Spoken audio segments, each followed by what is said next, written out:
From the shadows of Palacio Nacional to the muddy trenches of politics, this is La Posilga, the pigsty of dirty politics. Greetings, my dear capitalist pigs and refined inhabitants of this pigsty called Mexico. Here, your not at all humble, untrustworthy host, Luis Berman, wallowing as always in the mud of national politics to bring you the filth you all love so much. Welcome once again to La Posilga, the pigpen of politics, where today the smell of pressed pork cracklings and alternative facts is stronger than ever, more than ever. Today the pigpen smells like complaints and a third-rate reality show. El Manjar comes loaded with a level of government cynicism that will upset your stomach more than a 2-peso taco outside the subway. Let's stick our snouts into the mud of the fourth transformation, the one that promised hope and ended up giving us a buffet of clandestine graves and doctored numbers. Let's wallow in the mud of the brightest solution, the fourth transformation for family finances.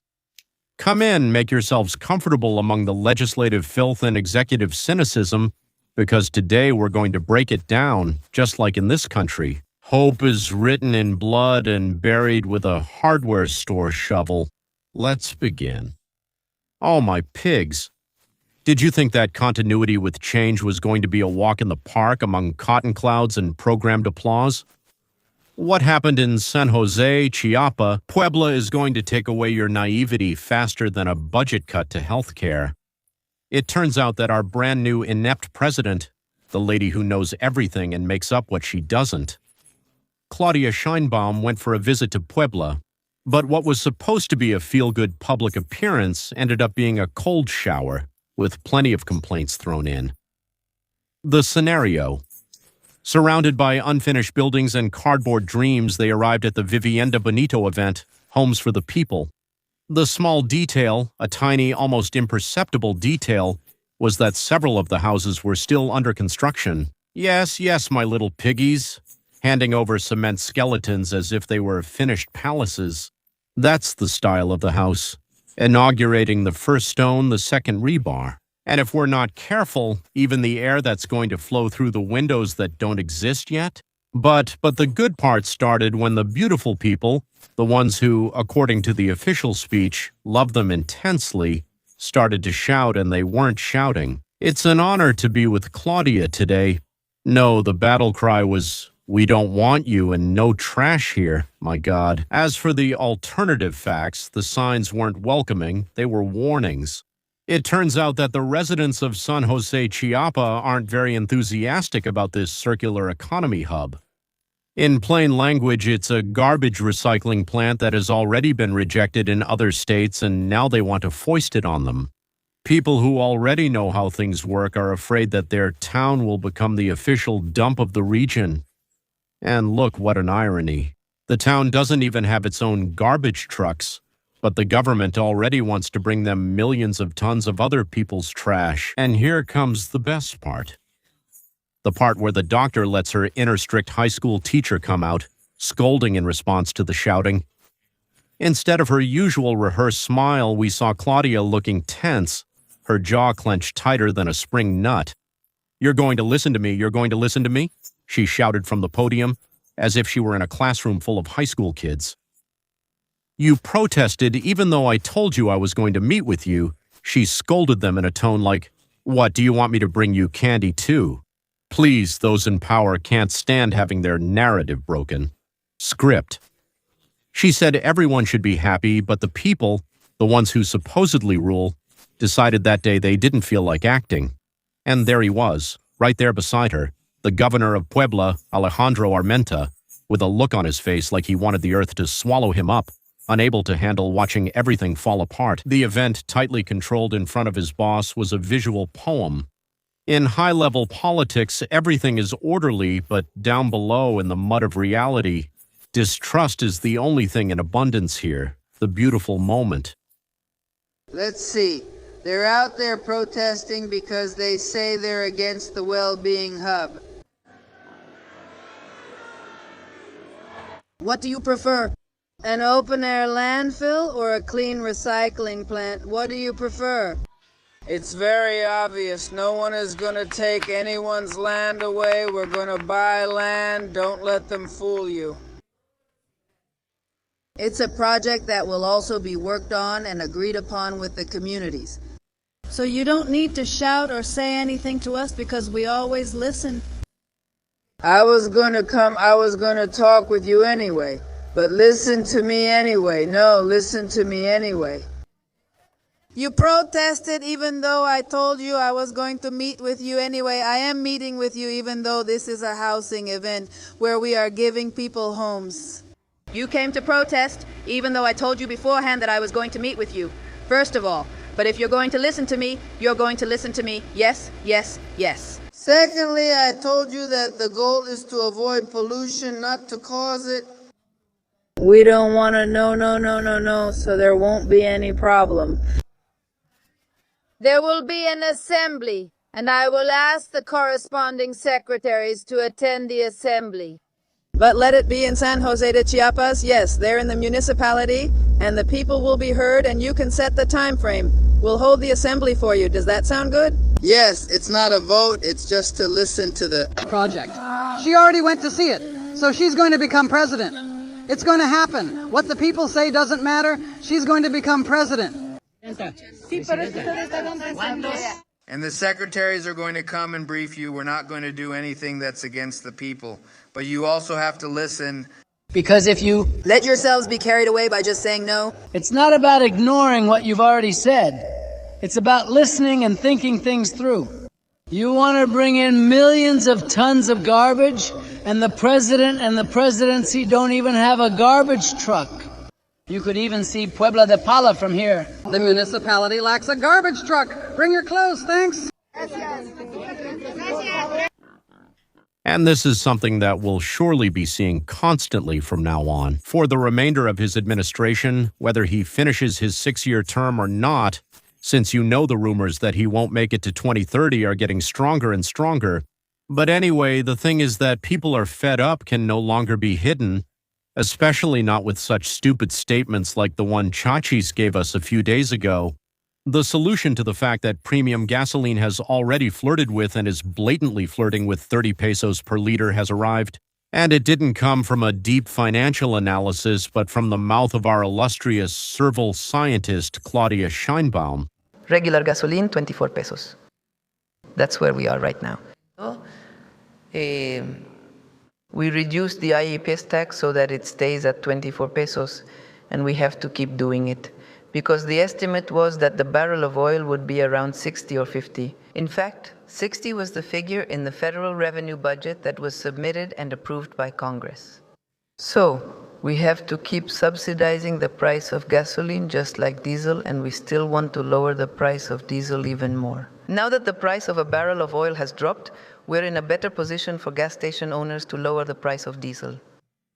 So we continue to protect the finances of Mexican families. That's the most important thing. And the premium, some people say, President, well, they can use regular. You poor devil, are you suffering because filling up your old car's tank already cost you an arm and a leg? Are you worried that the international price of oil keeps going up while your salary stays as stagnant as the water in the potholes of Mexico City?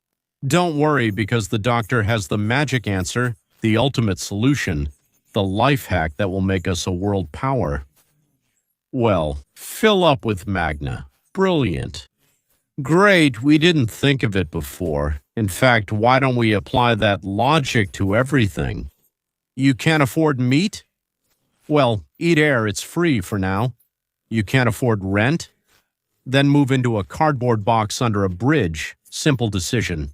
On social media, which is that nest of vipers we all love so much, they're already comparing her to Marie Antoinette. If the French queen said that if there was no bread, they should eat cake, here the austere Republican version tells us that if we can't afford the red one, we should go for the green one. The problem is that, unlike cake, green gasoline is not exactly a delicacy for modern engines. But of course, what does the science of octane ratings and automotive engineering know compared to the wisdom of a presidential decree? Experts explain to us that using the wrong fuel can make your car sound like an orchestra of old pots and pans, which they call knocking, and could end up with a blown engine. But don't worry, I'm sure the doctor also has a solution for that. If your car breaks down, then use the subway. Oh wait, that also breaks down or collapses. Well, just walk, it's good for your health. The gasoline issue isn't an isolated case, it's a pattern of genius.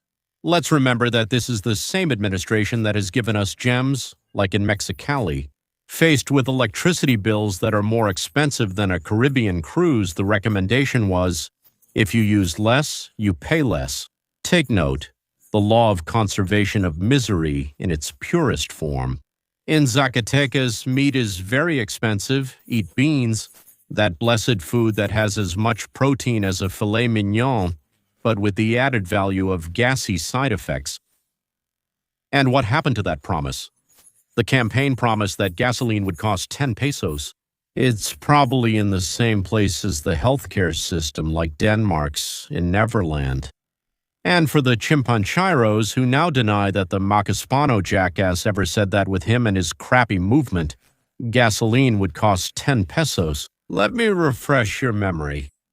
Lower the price of gasoline, diesel, gas, and electricity for the benefit of consumers, transporters, and small and medium-sized business owners.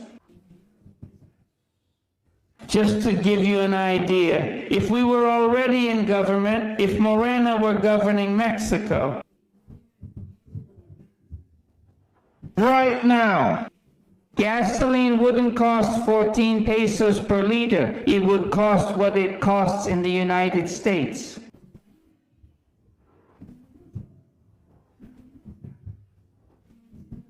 And at 10 pesos per liter.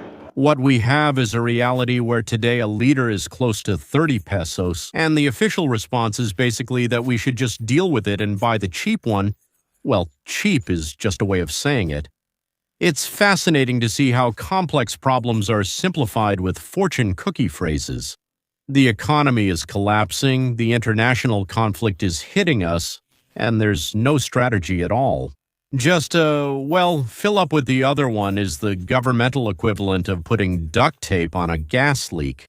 And as if all that wasn't enough to add to society's exhaustion, Mexico has become the graveyard of well-being and the fairground of impunity. We have the little gem we found in the showcase of demagoguery. It turns out that in this country, where Mexican humanism is the new trendy perfume, the predominant scent is not exactly lavender or progress, but hopelessness, with a slight comeback. Palenque, yes, my little pigs. Today, Mexico smells like mass graves and government indifference.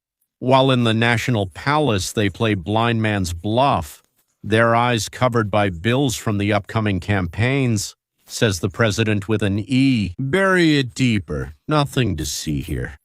But reality, that stubborn reality that doesn't read. The pro-government newspaper tells us that almost 80% of the territory took over the room. Those gentlemen who don't wear ties but do carry high-powered rifles, we're living in a narco state, my dear little pigs. A place where just existing is already an extreme sport and a crime against humanity. But be careful, because if you dare to say crime against humanity, the lady with the staff of command gets offended. Why the extrapolation? Chachis asks. Well, look, Mrs. Claudia, maybe it's because young people have to dodge bullets to go to school, or because they're forcibly recruited to swell the ranks of crime, while you all argue about whether the UN report matches your other data or not. The most cynical part of this mess is how searching mothers are treated. Those women who, due to the government's inability or complicity, have had to learn forensic archaeology with nothing but picks and shovels, and who don't even get a door slammed in their face by the highest authority. Rosie Sella is taking good care of them, they say from the morning press conference podium. Of course, they're taking such good care of them that they still haven't managed to get the president to spare them 5 minutes from her extremely valuable schedule, which, by the way, is very busy planning for 2027. Because in Morena, the priority isn't finding the missing people, but rather seeing who gets the next seat for themselves. A mother searching for her son isn't seen as a victim. She's seen as an opposition agent trying to spoil the electoral celebration. What a level of rot. Let's talk about the numbers. It's the Hall of Mirrors, where the 132,534 missing people as of 2026 magically become incomplete records. Legislative magic. Jalisco, State of Mexico, and Tamaulipas lead this ranking of horror, but in the candy-coated world, the transformation, there's nothing to worry about. The strategy is brilliant. If you can't stop the disappearances, make the record disappear. They dress up the numbers as if they were escorts at a village fair, trying to convince us that 45,000 people aren't missing, but that we simply don't have the information to find them. Brilliant. Give them a prize for creative statistics. And while Mexico gets ready to become world soccer champion, well, dreaming doesn't cost anything. We're already world champions. In another discipline, the mass grave, there are more than 70,000 unidentified remains gathering dust in the drawers of negligence. While the Morena leadership lives freely and spends money as if there were plenty, well, here's the conclusion of this mess. The transformation turned out to be a cheap magic trick.